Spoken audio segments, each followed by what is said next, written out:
Welcome back to another deep dive. Today, we're setting our sights on a very specific, incredibly important mission. We really are. Yeah, and we're speaking directly to you, the IGCSE history learner. You're staring down your syllabus, prepping for those exams, and you know that mastering the early beliefs of Nazism is just non-negotiable. Right. It's foundational. Exactly. To do that, you have to look past the later historical events and go straight to the blueprints. So today we're going to thoroughly examine the 25-point program and the core concepts laid out in Mein Kampf. If you're staring down an exam on this era, consider this discussion your golden ticket to understanding not just what happened, but what was explicitly promised to the public. But before we jump into those blueprints, we really need to establish a very clear, firm baseline for today's discussion. Yes, please. Because this deep dive involves highly charged, extreme, and obviously devastating political ideology. It's vital to explicitly state that we are not taking sides, nor are we endorsing any of the viewpoints or policies we're about to discuss. Absolutely not. Our sole objective today is to impartially report and analyze the historical material. We're acting purely as historical analysts to help you understand exactly what was believed by this party, how these ideas were structured, and how they were packaged and sold to the public back in the 1920s. That is exactly the lens we need. And honestly, as a student of history, it is endlessly fascinating to look at the raw initial architecture of a political movement before it ever takes absolute power. We get to look at the exact words they used to court everyday voters long before the history books were written. It's like looking at the DNA of the movement. Yeah. Okay, let's unpack this starting right at the very beginning with the origins of the party itself. Well, the origins provide critical context. The movement didn't just appear out of nowhere fully formed. It initially started under the leadership of a man named Anton Drexler. Right.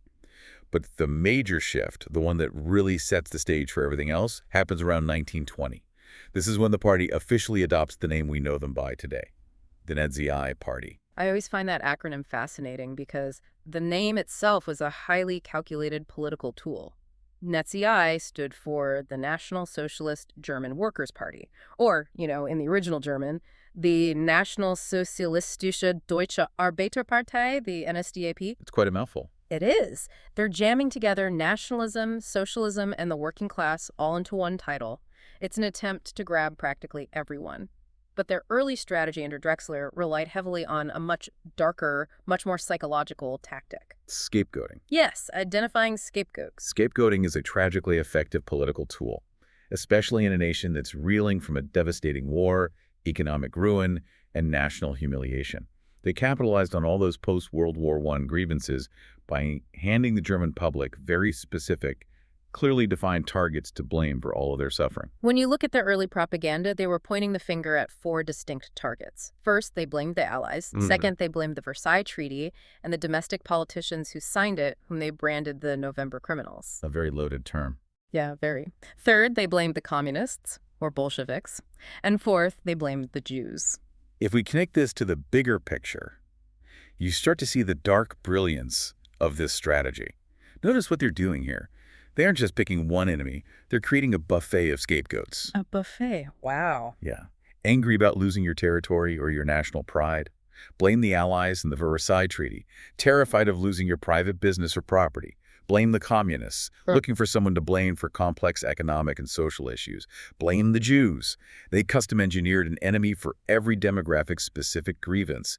It's the ultimate strategy of creating an us versus them narrative to unify a deeply fractured populace under a single banner of shared anger. A buffet of scapegoats is the perfect way to describe it. And that perfectly sets the stage for the most extensive blueprint we're looking at today, the 25-point program. Yay. This document is dated the 24th of February, 1924. It's literally titled The Basic Program of the National Socialist German Workers' Party. Now, a 25-point list of political demands from a century ago is a lot of noise. It bounces wildly from massive geopolitical shifts to incredibly hyper-specific local regulations. Where do we even start to make sense of this? Let's cut through that noise. The best way to process this document, especially when structuring an exam essay, is to recognize that these 25 points aren't random. They're driven by very specific overlapping themes. Let's look at the first major theme driving the top of the list: extreme nationalism and aggressive territorial expansion. Right at the top, point 1 demands the unity of all German-speaking peoples. Point 2 demands the abolition of the Treaty of Versailles, and point 3 demands land and colonies to feed Germany's population. It is aggressively outward-looking. These first 3 points are all about completely dismantling the outcome of World War I. They are openly promising to tear up the international treaty that humiliated the country. And by demanding land and colonies, they're explicitly telling the world that they intend to expand their borders. It directly challenges the entire international order of the 1920s. But then they pivot from drawing lines on maps to drawing lines between people. This brings us to a theme of race and exclusionary citizenship, and this is where the legal framework becomes incredibly ruthless. Point 4 is the foundation of this exclusion. It's chillingly direct. It states, only Germans can be citizens. No Jew can be a German citizen. By legally separating the concept of nationality from the concept of citizenship, they are laying the groundwork to strip away human rights entirely legally. And the practical implications of that separation are spelled out immediately. Point 5 says non-citizens must obey special laws for foreigners. Point 6 says only citizens can vote or hold office. But point 7 is the one that really shows their hand. Yeah, that's a big one. It says citizens are entitled to a job and a decent standard of living, but if this cannot be achieved, foreigners with no rights as citizens should be expelled. It's a conditional, terrifying promise to their political base. It essentially says, if our economy struggles, we won't take the blame. We'll simply deport the people we have just stripped of citizenship. Furthermore, point 8 demands that all immigration of non-Germans must stop immediately, and any foreigner who arrived after 1914 must be expelled.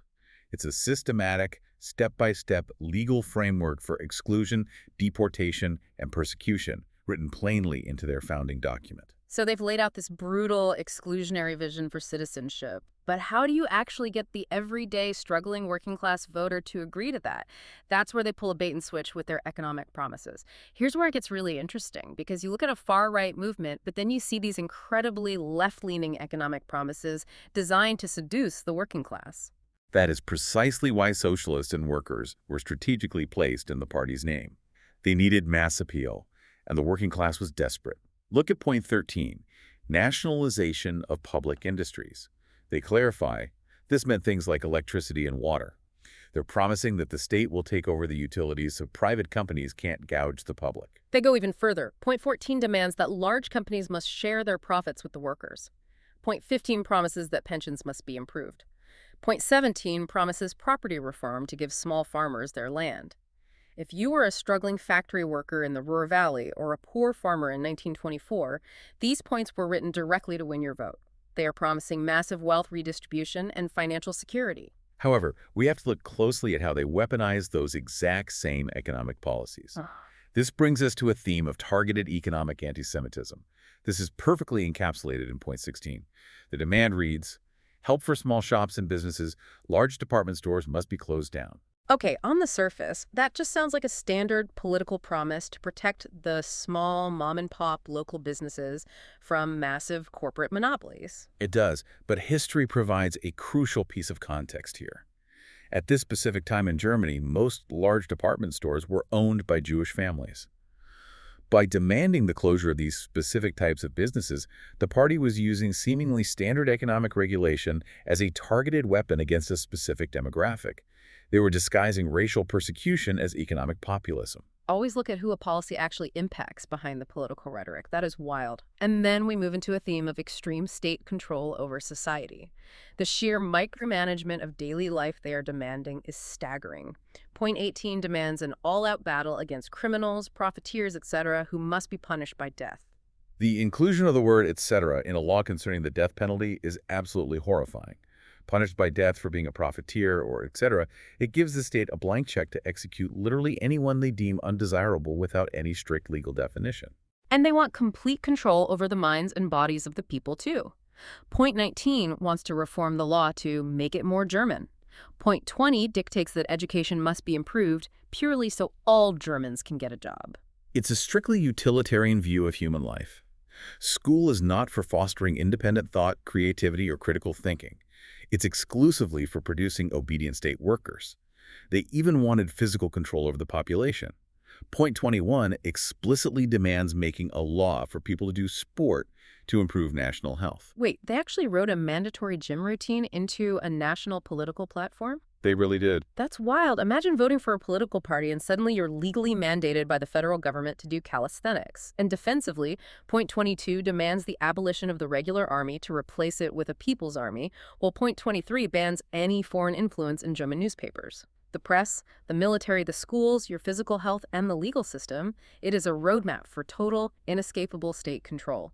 Which brings us perfectly to the next major historical pillar we need to examine: Mein Kampf. While the 25-point program was the public policy blueprint, Mein Kampf is the ideological soul of the movement. This is, of course, Hitler's autobiography. He began writing it while imprisoned in Landsberg jail following a failed coup attempt, and he finished it upon his release. For the listener prepping for an exam, there are 4 absolutely essential vocabulary words associated with this text that you must master. These are the foundational terms you need to be using in your essays. Let's clearly define these 4 terms, as they represent the core of the ideology. The first is the title of the book itself, Mein Kampf. This translates directly to my struggle. The second term is Führer. This translates to leader, but in this context, it doesn't mean a democratically elected president. It means a supreme, unquestionable figurehead. The third term is Lebensraum. This translates to living space. And it's crucial to understand this wasn't just a metaphor. It was a geographic imperative specifically referring to their demand for territorial expansion in the East to conquer and create more physical room and agricultural land for the German population. And the fourth term is Aryan. The ideology had a very specific, rigid definition for that term. It defined Aryan as white, blonde-haired, and blue-eyed Northern European. Hitler considered this specific group to be the biological master race, a concept that drove almost all of their subsequent policies. To really understand how all these intense concepts blended together, let's look at a primary quote right out of Mein Kampf, published in 1924. Listen to the actual wording here because it is quite chilling. Quote, "In the future, we may be faced with problems which can be solved only by a superior race of human beings, a race destined to become master of all the other peoples, and which will have at its disposal the resources of the whole world." What's fascinating here is how much ideological groundwork is compressed into a single sentence. Let's analyze the mechanics of that statement. First, look at the framing of global struggles. He vaguely suggests inevitable future problems that only they can solve. Second, the stark, unapologetic racial hierarchy. The genuine belief in a superior race that is biologically destined to become master of all the other peoples. It's so explicit. It is. And finally, the ultimate goal. Not just national pride, not just fixing the economy, but global domination, explicitly stating they will have at its disposal the resources of the whole world. It's the ultimate justification for anything and everything. If you convince your followers that they are biologically destined to control the world's resources to solve inevitable global problems, you can justify any war, any expansion, and any atrocity to get there. Precisely. It turns the quest for Lebensraum, that physical living space and resource extraction, into a warped moral imperative.